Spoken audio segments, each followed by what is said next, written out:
Hello everyone, I am Walt, and here we are with part 29 of 101 ways to feel happy on a daily basis, a life hack series all about doing that. So what is this part all about? Why are we shooting this video? So 29 parts in, this one is about daring yourself to do something, okay? I always think back to like the beginning of season 30 of The Simpsons with the dare episode about refusing a dare is the worst thing you can do as a guy.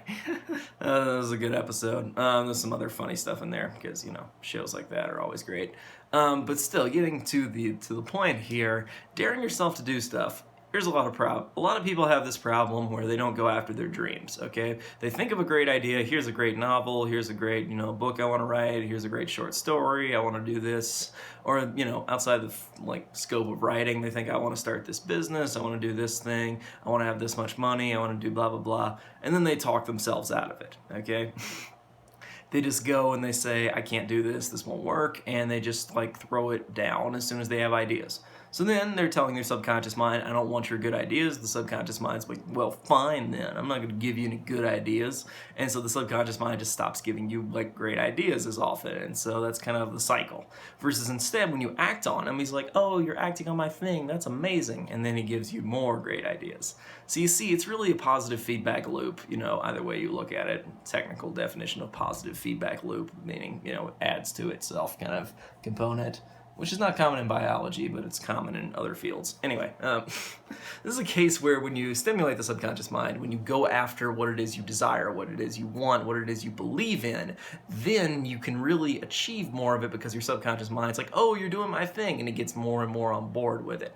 So the technique here is really the dare you technique, is to get out of your comfort zone, to just say, you know what, I'm going and doing this.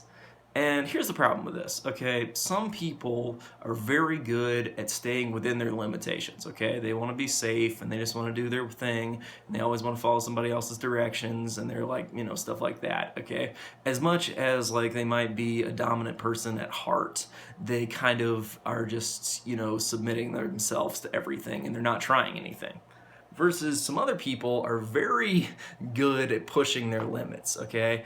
And it's not good to push your limits too far is the problem, okay? So you want to push your limits just the right amount. So where you're growing, where you're doing something new, but when you push yourself too far, it's going to be problematic. And this is a thing that a lot of people can end up overdoing when they start out at something. They think, oh, I can do this overnight, and then they find themselves suffering and never wanting to do it again. Versus starting slowly, you can have more success. So I would say the dare you technique works if you feel unmotivated and you feel like you're not achieving things that you want to achieve.